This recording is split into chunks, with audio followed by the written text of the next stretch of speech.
Olá, estamos iniciando pela TV Supre, braço de comunicação da União Planetária, mais uma entrevista do movimento 2022-2030, o Brasil e o mundo que queremos, uma parceria da Universidade de Brasília, através do Núcleo de Estudos do Futuro, do Centro de Estudos Avançados Multidisciplinares com a União Planetária. Hoje teremos o privilégio de conversar com a educadora Helena Singer. Vamos revisitar sua infância e juventude, sua formação básica e universitária e os caminhos que a levaram a ser uma importante educadora brasileira.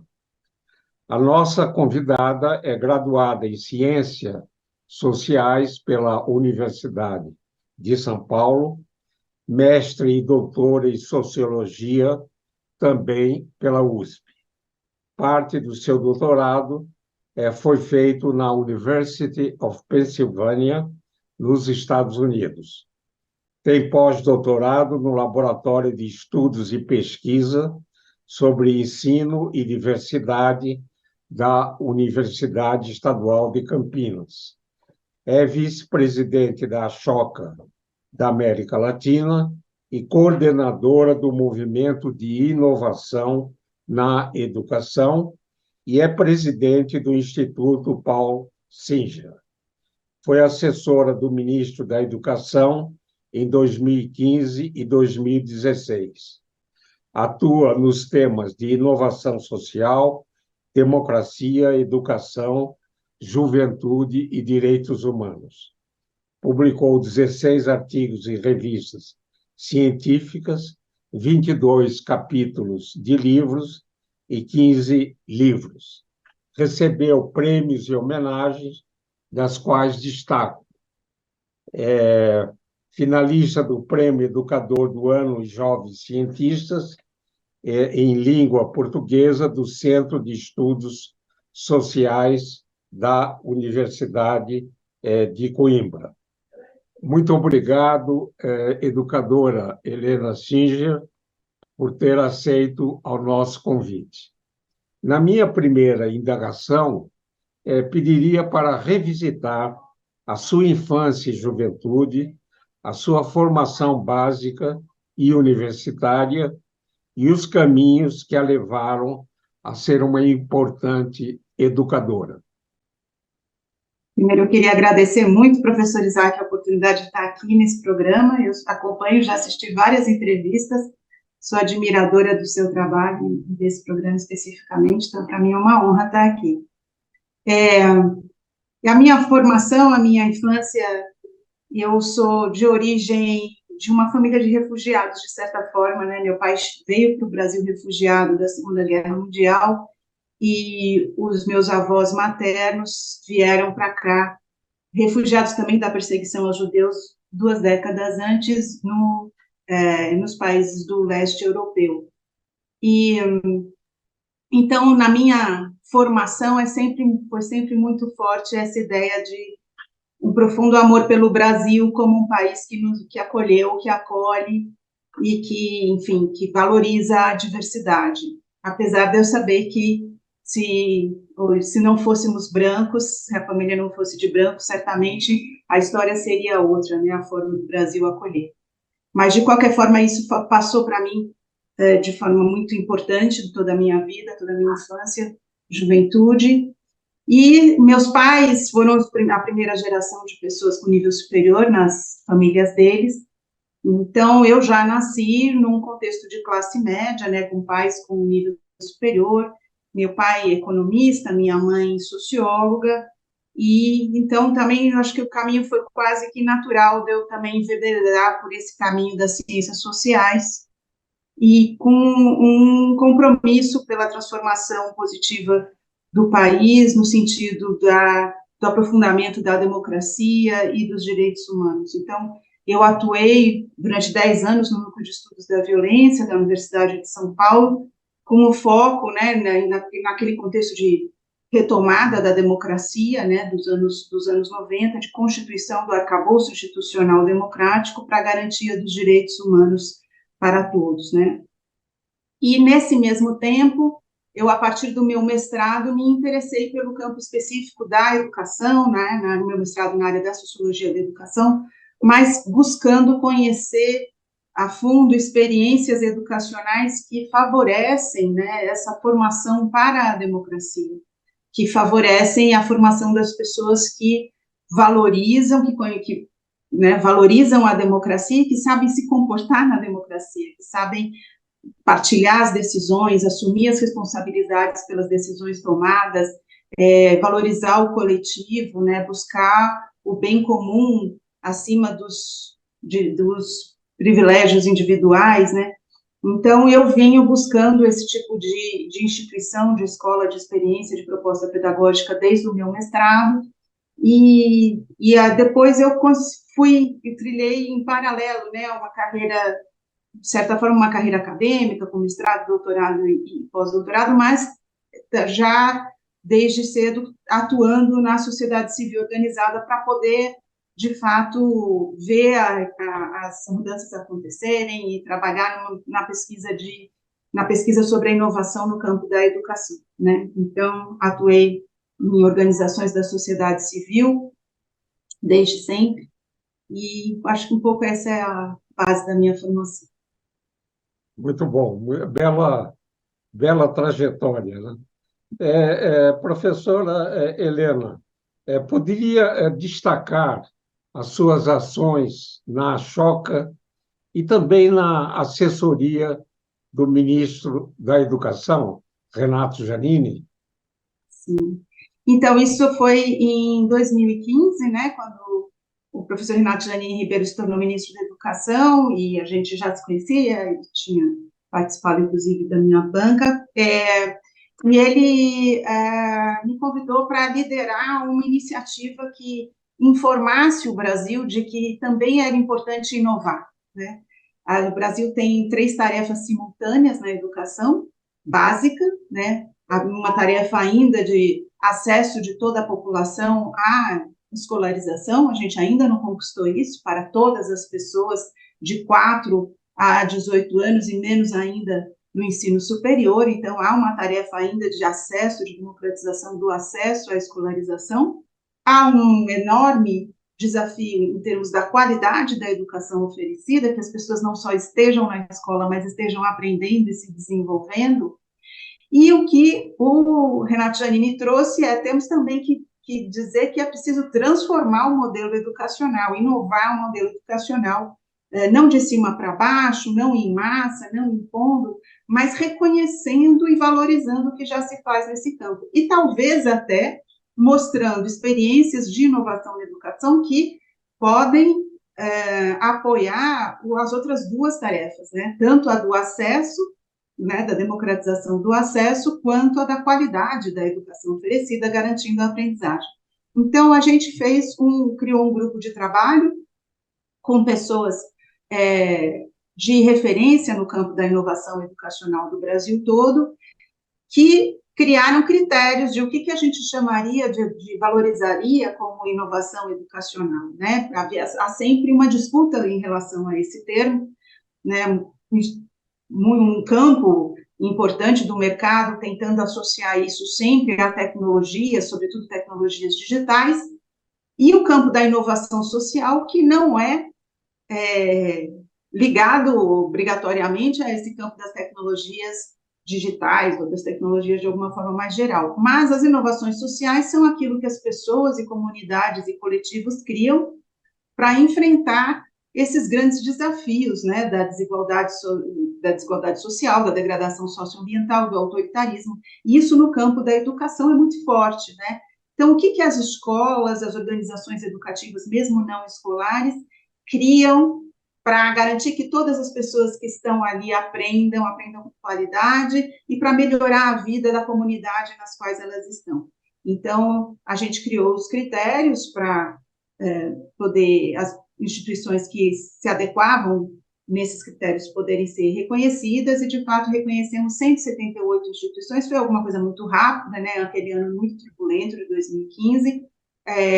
A conclusão do processo, inclusive, já era o ministro Aloysio Mercadante, quando a gente certificou e publicou e reconheceu essas 178 instituições que precisavam ser conhecidas pelas suas redes para serem valorizadas e seus aprendizados poderem ser disseminados na rede pública de ensino. E depois disso eu vim para a Ashoka, que é uma instituição global de referência no campo da inovação social, justamente, né? E a Ashoka já vinha há alguns anos buscando incidir na questão da educação a partir da sua rede de inovadores, né? Que ela articula, busca, reconhece, valoriza e articula já há muitos anos no Brasil e em muitos outros países do mundo.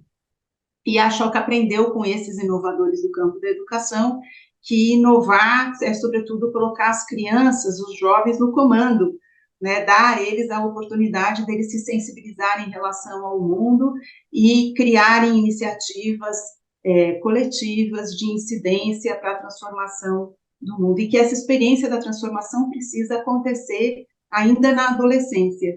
Então, a gente vem trabalhando, estou na Ashoka já há 7 anos, buscando como é que a gente cria caminhos para que pais, professores, né, e os próprios jovens desejem essa educação, demandem essa educação, e isso esteja acessível para todas as pessoas e não só para um nicho alternativo, vamos dizer assim.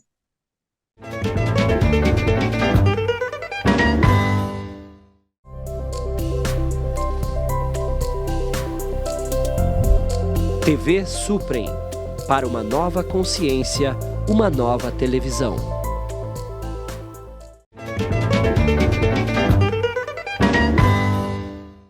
Helena coordena atualmente o projeto de pesquisa Escolas 2030. Poderia destacar os principais objetivos desse projeto e descrever os principais óbices para termos uma educação de qualidade para todas as crianças e jovens do Brasil. Então, o projeto Escolas 2030, 2030, é um projeto longitudinal, né, para acontecer ao longo de 10 anos, de 2020 a 2030, em 10 países do sul global. Ele é uma iniciativa de fundações que atuam no campo da educação e que, em algum momento, fundações globais, né, reconheceram que os indicadores de qualidade da educação são todos formulados nos países do norte, e que nesses indicadores os países do sul sempre vão mal, são os últimos colocados. No entanto, nesses países, as escolas, os educadores se deparam com situações muito mais desafiadoras e conseguem, em situações muito mais desafiadoras, muitas vezes, sucesso na aprendizagem, no desenvolvimento dos seus estudantes. Então, há muito que aprender com essas experiências, o mundo todo tem muito que aprender com essas experiências, mas, para isso, precisamos de novos parâmetros do que é a qualidade da educação, novos indicadores e novas formas de monitorar que esse desenvolvimento, essa aprendizagem venha acontecendo.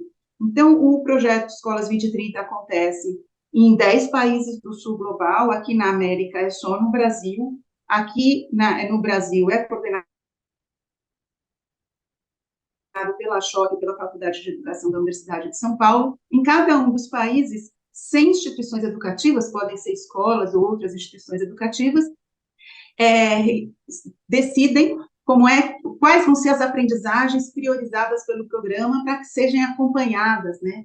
E aqui no Brasil, e em muitos outros países também, as aprendizagens são a empatia, a colaboração, a criatividade, protagonismo e o autoconhecimento, né? Então, a partir dessas 5 aprendizagens, essas 100 instituições, elas criam um projeto de investigação sobre a própria prática, projeto de pesquisação, em que elas vão investigar como é que quais são os caminhos que elas garantem que os estudantes possam desenvolver essas aprendizagens e como que elas estão monitorando, acompanhando que, de fato, eles estão desenvolvendo essas aprendizagens. A gente tem envolvido também as secretarias de educação né, nas redes às quais as escolas públicas que participam pertencem, né, para que elas apoiem a participação das suas escolas e possam também levar para as outras escolas da rede essas aprendizagens, né? Então, e a gente vê que os principais óbices, né, eu acho que para a realização dessa educação de qualidade no país são muitos obstáculos, né? Mas no aspecto específico que a gente está tratando dentro do programa, né, o que se valoriza como qualidade da educação, hoje em dia, são coisas muito restritas, que podem ser medidas em provas muito restritas, provas testes, o único indicador de qualidade da educação em INDEB é baseado nisso, e todo o resto, tudo que essas outras, de muito importante que as escolas fazem para garantir, de fato, o desenvolvimento dos estudantes, que tem a ver com a relação com o contexto em que a escola está, o enfrentamento dos desafios do contexto em que a escola está, o apoio às famílias dos seus estudantes, nada disso é valorizado. Então, a gente precisa aí transformar essa visão de qualidade da educação e as ferramentas de medir isso. Nossa atividade de pescadora de projetos dentro da educação, né? E procurando, a gente acha e achou excelentes iniciativas, né? Que muitas delas morrem no meio do caminho, né? Elas não chegam ao fim por vários motivos, né? E outro problema que eu penso é o desinteresse dos governos municipais, estaduais, federais, em fazer a escala desses projetos que deram certo, né? Que foram experimentais e deram certo, né? Acredito que no futuro a gente tenha bom senso de aproveitar essas experiências, né? E penso que, do jeito que as coisas, o conhecimento rápido e incorporado à vida cotidiana, né? A gente precisa estar sempre inovando na educação, né? E não educando para uma geração que não é atual, né? Então, parabenizo esse seu trabalho, né, de pescadora, né? E, e vamos continuar pescando, né? Continuar estimulando essas ideias inovadoras, né? Dentro da aprendizagem e em todo o sistema de educação. Eu acho desde a primeira infância até a pós-graduação. Helena, o movimento 2022-2030, o Brasil e o mundo que queremos, ele procura envolver os jovens na construção de caminhos para termos um Brasil e um mundo melhor e mais justo. Poderia, no final dessa nossa conversa, enviar uma mensagem aos jovens que nos assistem? Professor, a Choca trabalha muito nessa perspectiva da juventude, né? Acreditando que todo jovem tem essa potência, essa capacidade de transformar o mundo para melhor, né? Só que às vezes a gente não permite que essa capacidade apareça. Então, o que eu diria para os jovens é: acredite na sua capacidade de transformar o mundo e faça isso, assim, é um passinho de cada vez, você não precisa transformar o mundo inteiro, mas aquele assunto, aquela questão que te mobiliza, que te sensibiliza, você certamente tem alguma forma de enfrentar isso. Tem outras pessoas que também estão incomodadas com isso, que vão, com certeza, se articular com você para fazer isso acontecer. Então, vá em frente. Os jovens, temos muito a aprender com os jovens, né? O meu neto, que hoje tem 13 anos, quando tinha 4 anos, ele disse para mim que viu uma estrela cadente. E eu perguntei, você fez o desejo? Ele falou, claro, vovô, eu fiz. E eu falei, qual foi o desejo? Aí ele falou, desejo a gente não revela, né? Um segredo. Eu falei, mas um segredo entre um neto e um avô, né? Aí ele me contou o desejo E o desejo dele, ele estava na educação infantil, era que a escola dele nunca acabasse, né? Então, isso revela que a escola que ele estava era aquela escola encantada que a gente deve ter, né? Eu diria a escola da vida, né? Que deve ser encantada. A gente sempre está aprendendo dentro ou fora da escola. De maneira que penso que a gente deve, como afirmou, ouvir muitos jovens e temos muito a aprender, porque eles ainda estão livres, né, das amarras, das regras que a sociedade impõe. Helena Singer, muito obrigado por essa interessante e importante conversa. Desejo sucesso nas futuras pescarias, né? E vamos esperançar, né, que essas experiências possam atingir a todas as crianças e jovens do Brasil e, se for o caso, exportar a nossa experiência para o planeta, né? Então, Helena, muito obrigado. Ficamos aqui à disposição do projeto 2030, da Escola 2030, das iniciativas da Choca, e muito obrigado pelo seu trabalho que já fez e antecipo obrigado pelo trabalho que ainda vai fazer. Muito obrigado. Eu que agradeço. Esse e outros programas do movimento 2022-2030, o Brasil e o mundo que queremos, podem ser acessados no canal YouTube, no canal Supre. Gostaria de agradecer a atenção de todas e todos que estiveram com a gente e voltaremos a nos encontrar em uma próxima oportunidade. Até lá.